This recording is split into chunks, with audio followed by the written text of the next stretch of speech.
শীতের সবজির ফলন কম হওয়ায় যোগান কম, চড়া দামে সবজি কিনতে নাজেহাল সাধারণ মানুষ।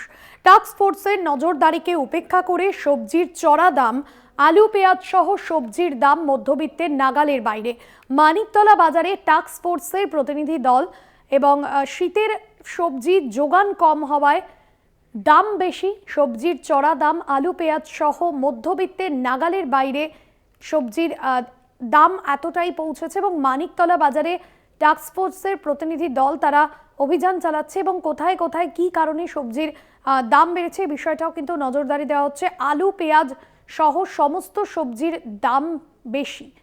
শীতের সবজির ফলন কম হওয়ায় যোগান কম, চড়া দামে সবজি কিনতে নাজেহাল সাধারণ মানুষ।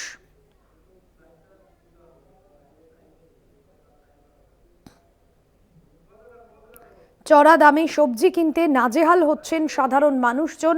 আলু পেঁয়াজ সহ একাধিক সবজির দাম বেড়েছে।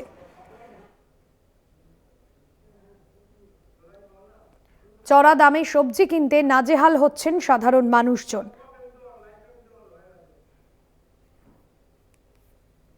আলু পেঁয়াজ সহ সবজির দাম মধ্যবিত্তের নাগালের বাইরে। টাস্ক ফোর্সের প্রতিনিধি দল মানিকতলা বাজারে অভিযান চালিয়ে দাম নিয়ন্ত্রণে আনার চেষ্টা করছে। চড়া দামে সবজি কিনতে নাজেহাল সাধারণ মানুষ।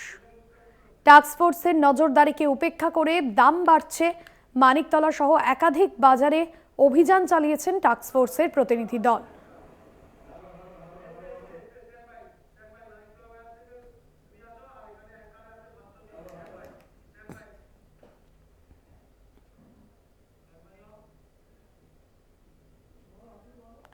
টাস্ক ফোর্সের নজরদারিকে উপেক্ষা করে চলছে অভিযান।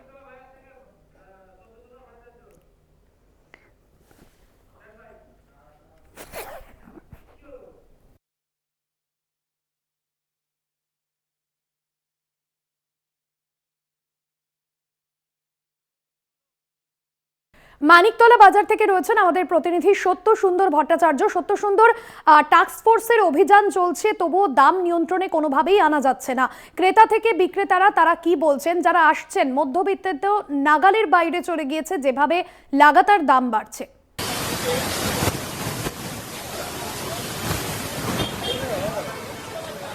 একেবারেই তাই। দেখো, আলু পেঁয়াজ মূলত যার উপর নির্ভর করে থাকে সাধারণ মধ্যবিত্ত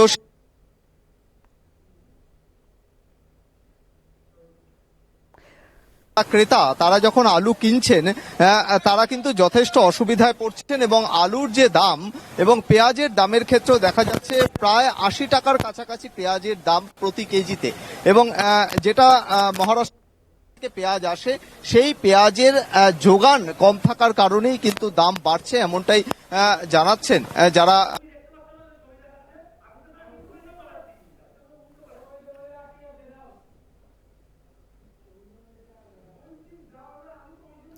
পেঁয়াজের দাম কত করে চলছে? পেঁয়াজ দেখো, পেঁয়াজের দাম নিয়ে কিন্তু যথেষ্ট একটা অস্বস্তি রয়েছে। কিছুক্ষণ আগে টাস্ক ফোর্সের প্রতিনিধি দাদা, পেঁয়াজের দাম কত করে রয়েছে?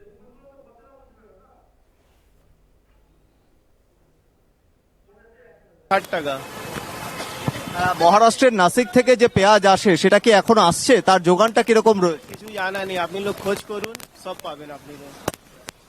বিক্রেতাদের মধ্যে সরাসরি কোথাও গিয়ে কিন্তু তারা কিন্তু পরিষ্কারভাবে বলতে চাইছেন না ঠিক পেঁয়াজের দাম কেন এতটা বাড়ছে। যেটা জানা যাচ্ছে, কিছুক্ষণ আগে টাস্ক ফোর্সের প্রতিনিধি এসেছিলেন, এর আগেও টাস্ক ফোর্স বিভিন্ন বাজারে নজরদারির জন্য তারা ভিজিট করছেন, কিন্তু দেখা যাচ্ছে যে শীতের সবজি, বিশেষ করে এই সময়টায় বিভিন্ন রকমের শীতের সবজি থাকে, কিন্তু শীতের সবজি সাধারণভাবে যে দাম থাকা উচিত এই সময়টায় সেটা কিন্তু সেই দাম কিন্তু থাকছে না।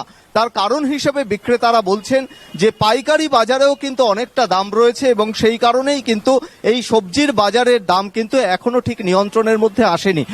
কিছুক্ষণ আগে আপনি বলছিলেন যে কোথাও গিয়ে এই যে ফোরে বা মধ্যস্বত্বভোগী তাদের কারণেই কি দামটা বাড়ছে?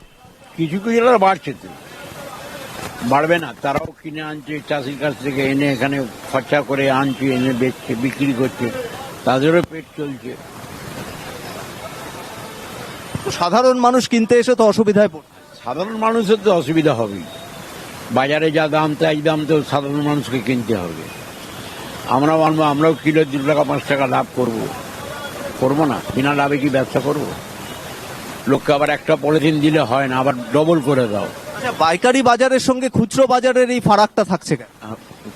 যেরকম কোয়ালিটি সেরকম ফারাক নয়, কোয়ালিটি হিসেবে দাম। বেগুন 200 টাকা পাল্লা বাজে, আবার 300 টাকাও পাল্লা আছে। যে 300 টাকা পাল্লা কিনবে সে কত করে বেচবে, যে 200 টাকা পাল্লা কিনবে সে কত করে বেচবে। ফারাক তো জিনিসেরও ফারাক আছে, তবে তো ফারাক হয়, নাহলে কোয়ালিটি হিসেবে ফারাক হয় না। দোকানের কি ঘাটতি রয়েছে? দোকানের তো ঘাটতি আছে, আপনাকে তো প্রথমেও বললাম দোকানের তো ঘাটতি আছে। যে টাইমে বর্ষাটা হয়েছে, শীতের সবজিটা হবে, সেই টাইমে নষ্ট হয়ে গেছে। তাহলে দোকানটা পুরো হলো কোথা দিয়ে? যদি বর্ষাটা না হতো তাহলে শীতের সবজি এভেলেবেল হয়ে যেত। দোকান তো নেই, দোকান তো কম আছে, যার জন্য তো বাজার দাম বেশি। এখনো পালং শাক 50 টাকা 60 টাকা কেজি যাওয়ার কথা নয়, বেগুন 80 টাকা কেজি যাওয়ার কথা নয়। এই সময় বেগুন 20 টাকা 30 টাকা কিলো আমরা চেল্লাই। আপনাদের কি বিক্রি কমছে? কমবে না তো বাড়বে। দাম বেশি হলে কি বিক্রি বেশি হয়? কোনোদিনই হয় না, বিক্রি কমে। আমরা কি বললাম আগে আপনাকে, যেখানে 15 কেজি আনার সেখানে 5 কেজি আনছি। বিক্রি কম বলেই তো 5 কেজি আনছি। যদি বিক্রি বেশি থাকে তো আমরা 15 কিলো জায়গাটা 20 কেজি কিনবো। তাই যে সাধারণ মধ্যবিত্ত যারা রয়েছেন তারা যখন বাজার করতে আসছেন তারা কিন্তু রীতিমতো সমস্যায় পড়ছেন। যে পরিমাণ জিনিস কেনার কথা সেই পরিমাণ জিনিস কিন্তু তারা কিনতে পাচ্ছেন না। টাকা নিয়ে এসেছেন কিন্তু সেই টাকার পরিমাণ জিনিস কিন্তু সেটা দামের ক্ষেত্রে কিন্তু অনেকটাই দেখা যাচ্ছে তাদের অসুবিধায় পড়তে হচ্ছে। আপনি বাজার করতে আসছেন, জিনিস কিনছেন এবং সেই পরিমাণ যতটা লাগছে ততটা কি কিনতে পারছেন? এখানে একটু দাম বেশি মনে হচ্ছে, এদিকে একটু দাম বেশি মনে হচ্ছে। কারণ আমি আমার পাইকপাড়া দমদম ওইদিকে থাকি, ওখানে সবজি বাজার এতটা দাম নয়। কিনতে গেলে কি সেখানে অনেক পরিমাণ কমিয়ে কিনতে হবে? না না, এইখানে আমার দাম বেশি মনে হচ্ছে একটু, কিন্তু অগত্যা আজকে করতে হচ্ছে এদিক থেকে বাজার। তাই অনেক ক্ষেত্রেই দেখা যাচ্ছে যে দাম অনেকটাই বেশি এবং সেই কারণেই কিন্তু তাদেরকে পরিমাণে অনেকটা কম কিনতে হচ্ছে। আলু পেঁয়াজের বিষয়টা যেরকম ইতিমধ্যেই টাস্কফোর্স অন্যান্য সবজির ক্ষেত্রেও তারা যাতে নিয়ন্ত্রণে আসে সেই বিষয়ে তারা কথা বলছেন। সবজি বিক্রেতাদের একদিকে যেরকম পাইকারি বাজারের সঙ্গে বিক্রেতাদের সঙ্গে কথা বলছেন, তার পাশাপাশি যারা খুচরো বিক্রেতা তাদের সঙ্গেও কিন্তু কথা বলা হচ্ছে। কিন্তু দাম নিয়ন্ত্রণে আসার ক্ষেত্রে কিন্তু একটা বড় প্রতিবন্ধকতা যে শীতের সবজির যখন ফলন হয় সেই সময়টায় অর্থাৎ বর্ষাকালে কিন্তু বেশ কয়েকটি জেলাতে যেভাবে বৃষ্টি হয়েছে সেই কারণে কিন্তু ফলন ক্ষতিগ্রস্ত হয়েছে।